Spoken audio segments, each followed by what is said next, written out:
bikin SIM, bayar polisi. Ketilang di jalan, bayar polisi. Touring motor gede, bayar polisi. Angkot mau ngetem, bayar polisi. Aduh, aduh, ku tak punya uang untuk bisa bayar polisi. Merupakan penggalan lirik sederhana yang mengena dan dialami oleh hampir setiap warga negara Indonesia.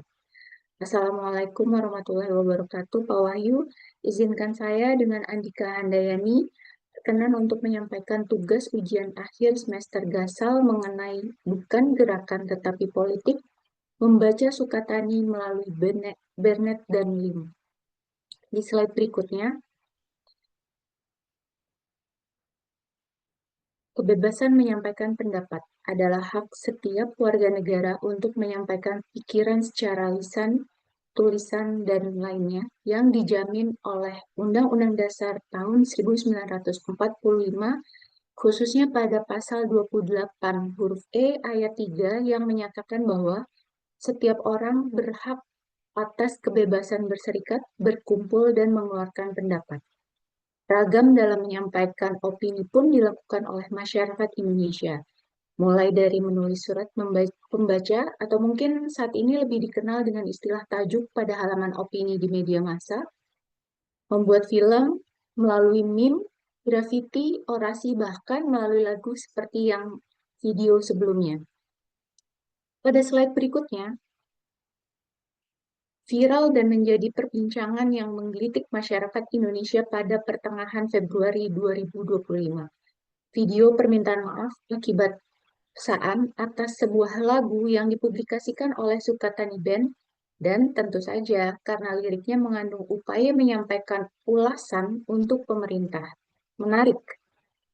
Lagu yang berjudul dengan Bayar, Bayar, Bayar dari album Gelap Gempita ini diciptakan oleh Ovi alias Twister Angel sebagai vokalis yang kini diketahui bernama asli Novi Citra Indriati dan gitarisnya yang dengan nama panggung Electro Guy yang kini diketahui bernama Muhammad Syifa Al-Lutfi.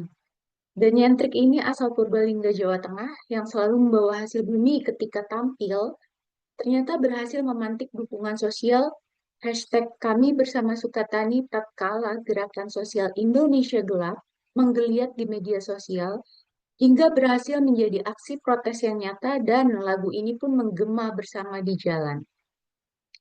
Slide berikutnya. Tidak hanya karena melodinya dengan genre musik yang tidak biasa, punk new wave, tetapi juga karena lirik di atas dianggap mencerminkan realitas sosial di Indonesia. Dalam lagu ini banyak mengandung pro dan kontra dari masyarakat karena menyoroti praktik korupsi atau suap yang melibatkan aparat kepolisian. Kritik sosial melalui seni musik semacam ini sebenarnya memiliki peran penting dalam mendorong kesadaran publik tentang masalah sistemik yang perlu diperbaiki. Kasus viralnya Sukatani Band tidak hanya dipahami sebagai peristiwa musik atau ekspresi seni yang kebetulan bersinggungan dengan politik. Ia adalah fenomena komunikasi politik yang tumbuh dari ekosistem media sosial Indonesia yang sangat tersegmentasi. Lagu Bayar Bayar Bayar menjadi pemicu karena menyentuh pengalaman sehari-hari yang dirasakan luas, tetapi jarang diartikulasikan secara langsung. Ketika video permintaan maaf ini beredar, maknanya segera melampaui konteks personal band itu sendiri. Publik membaca sebagai simbol ketimpangan antara warga dan negara. Di titik ini, viralitas tidak lagi mengenai soal konten, namun melainkan soal resonansi. Untuk menjelaskannya, artikel Merlina Lim dan Lance Bennett saling melengkapi secara konseptual. Pembahasan pada di slide berikutnya. Tulisan ini berangkat dari kasus Sukatani dengan lagu Bayar Bayar Bayar yang memperlihatkan bentuk praktik politik yang tidak sesuai dengan definisi gerakan sosial klasik seperti yang dalam artikel itu mencontohkan Arab Spring di lapangan Tahrir, Los Indignados di Madrid atau Barcelona, atau Occupy Wall Street di Amerika, tetapi tetap memiliki makna politik yang signifikan. Lagu tersebut tidak lahir dari organisasi politik, tidak membawa tuntutan kebijakan yang terumuskan secara eksplisit, dan tidak berkembang menjadi mobilisasi massa yang berkelanjutan. Namun demikian, respons publik terhadap lagu ini baik dalam bentuk perbincangan, solidaritas digital, maupun tekanan simbolik menunjukkan bahwa ia berfungsi sebagai praktik komunikasi politik. Dalam konteks ini, politik tidak dijalankan melalui struktur organisasi, melainkan melalui ekspresi kultural yang dimediasi platform digital. Oleh karena itu, membaca Subkatani sebagai bukan gerakan tetapi politik menjadi langkah analitis yang relevan dan diperlukan. Dalam kerangka Lens Beneath dalam slide berikutnya, fenomena Sukatani dapat dipahami sebagai bentuk politik terpersonalisasi yang bekerja melalui mekanisme connective action. Benek berargumen bahwa banyak aksi politik kontemporer tidak lagi bertumpu pada identitas kolektif yang kuat atau organisasi formal, melainkan pada ekspresi personal yang mudah dibagikan dan dihubungkan secara digital. Pada lagu tadi menyediakan bingkai personal yang sangat sederhana namun resonan, di mana pengalaman individual tentang ketimpangan atau kesenjangan dapat dengan mudah diproyeksikan ke dalam liriknya. Ketika video permintaan maaf menjadi viral, respon publik tidak dimobilisasi oleh organisasi formal, melainkan oleh ekspresi personal berupa unggahan, komentar, dan penggunaan hashtag kami bersama Sukatani. Dalam kerangka Benet, komunikasi itu sendiri telah menjadi mekanisme pengorganisasian politik di mana ekspresi individual terhubung secara longgar membentuk solidaritas kolektif. Sebagaimana pada contoh video di slide pengantar, untuk slide berikutnya, keterhubungan antara ekspresi digital dan aksi luring semakin terlihat ketika lagu ini menggema bersama dalam aksi-aksi jalanan yang terkait dengan Indonesia Gelap.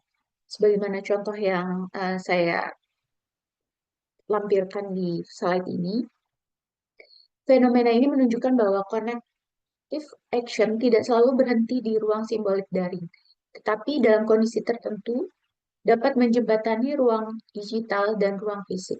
Namun, jembatan ini tidak dibangun melalui struktur gerakan yang mapan, melainkan melalui resonansi afektif yang dipicu oleh musik. Identitas Sukatani sendiri sebagai band nyentrik, seperti yang tadi disampaikan, selalu membawa hasil bumi ketika forms. Ini menggambarkan atau memperkuat citra mereka mengenai kedekatan dengan rakyat dan mempertegas posisi moral mereka di mata publik. Politik di sini bekerja melalui simbol, sentimental, dan performativitas kultural, bukan melalui organisasi atau ideologi formal. Ini sejalan dengan tesis Bennett bahwa politik kontemporer semakin dijalankan sebagai ekspresi gaya hidup dan identitas personal. Berikutnya, meskipun demikian, untuk memahami mengapa dukungan publik terhadap Sukatani bersifat intens tetapi juga rentan, masuklah analisis Merlina Lim tentang enclave algoritmik menjadi krusial. Viralitas video permintaan maaf dan lagu Sukatani tersebut terutama berkembang dalam enclave digital yang telah memiliki kecenderungan kritis terhadap pemerintah dan sensitif terhadap isu kebebasan berekspresi. Algoritma platform memperkuat sirkulasi konten tersebut di dalam komunitas yang sama, menciptakan kesan dukungan masif. Namun, di enclave lain yang menekankan stabilitas, ketertiban, dan legitimasi negara, peristiwa yang sama dimaknai secara berbeda, bahkan dianggap sebagai provokasi atau pelanggaran etika. Fragmentasi ini menjelaskan mengapa solidaritas digital yang kuat tidak selalu berujung pada konsensus nasional. Video permintaan maaf Sukatani juga memperlihatkan secara nyata bahwa apa yang oleh Lim sebut dengan ketimpangan kebebasan berekspresi di ruangan digital. Di satu sisi, media sosial memungkinkan kritik kultural menyebar luas. Di sisi lain, tekanan simbolik dan institusional dapat dengan cepat membatasi ruang tersebut. Permintaan maaf yang dipersepsikan sebagai paksaan menjadi simbol bahwa kebebasan berekspresi bersifat kondisional dan tidak simetris. Reaksi publik berupa kami bersama Sukatani dapat dibaca sebagai upaya merebut kembali ruang berekspresi, tetapi tetap beroperasi dalam batas-batas enclave algoritmik. Dengan demikian, konflik ini bukan hanya soal musik atau satu band, melainkan soal ketimpangan dalam ruang publik digital Indonesia. Berikutnya mengenai keterkaitan antara hashtag kami bersama Sukatani dan hashtag Indonesia Gelap menunjukkan bagaimana politik digital bekerja secara berlapis. Hashtag pertama merepresentasikan solidaritas personal terhadap subjek yang dianggap dizolimi. Sementara di hashtag kedua, Indonesia Gelap, mengartikulasikan kekecewaan struktural yang lebih luas terhadap kondisi sosial politik Indonesia. Lagu Bayar-Bayar-Bayar berfungsi sebagai jembatan simbolik antara keduanya, karena liriknya cukup elastis untuk menampung berbagai tafsir kritik. Namun, sebagaimana ditegaskan Lim, elastisitas makna ini juga membuat mudah dipolitisasi dan dipertentangkan. Politik digital yang dihasilkan bersifat emosional, cepat, dan simbolik, tetapi rapuh secara institusional. Dengan menggabungkan Benet dan Ngelim, kasus Sukatani dapat dipahami sebagai peristiwa politik simbolik berbasis budaya populer yang muncul dari persilangan viralitas digital, ekspresi personal, dan fragmentasi algoritmik. Ia bukan gerakan sosial dalam pengertian klasik sebagaimana yang dijelaskan dalam Benet, tetapi tetap merupakan praktik politik yang nyata karena mampu menggeser wacana, memobilisasi afek, dan memicu aksi luring. Namun, batas-batasnya juga jelas, tanpa struktur yang mampu melampaui enklave algoritmik dan ketimpangan simbolik. Politik semacam ini cenderung kuat sebagai momen, tetapi sulit bertransformasi menjadi perubahan struktural yang berkelanjutan. Dalam konteks ini, Sukatani menjadi ilustrasi empiris yang sangat relevan untuk memahami wajah komunikasi politik digital Indonesia kontemporer. Dan pada slide terakhir sebagai kesimpulan, kasus Sukatani menunjukkan bagaimana produk budaya, dalam hal ini lagu, berfungsi sebagai personal action frame, kalau kita meminjam istilah Benet, yang mudah diadopsi oleh siapa saja. Lagu ini tidak menawarkan program politik yang rapih, tetapi menyediakan bahasa perasaan, pesan kesal, muak, sinis, dan berani. Bahasa inilah yang cocok dengan kerja algoritma media sosial sebagaimana dijelaskan Lip. Emosi yang kuat lebih mudah dipantulkan, diperkuat, dan dikurung dalam enklave yang semakin solid. Melalui kacamata Benet, dukungan publik terhadap Sukatani, termasuk melalui hashtag kami bersama Sukatani, dan keterkaitannya dengan hashtag Indonesia Gelap, merepresentasikan connective action, di mana komunikasi itu sendiri menjadi bentuk partisipasi dan pengorganisasian politik. Absennya struktur gerakan tidak meniadakan makna politik kasus ini, melainkan menandai transformasi cara politik dijalankan di era digital.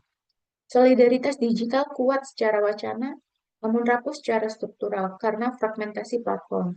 Video viral dan lagunya semakin menggema di ruang publik, namun kembali lagi sebatas momen sesuai resonansi bubble preferensi masing-masing.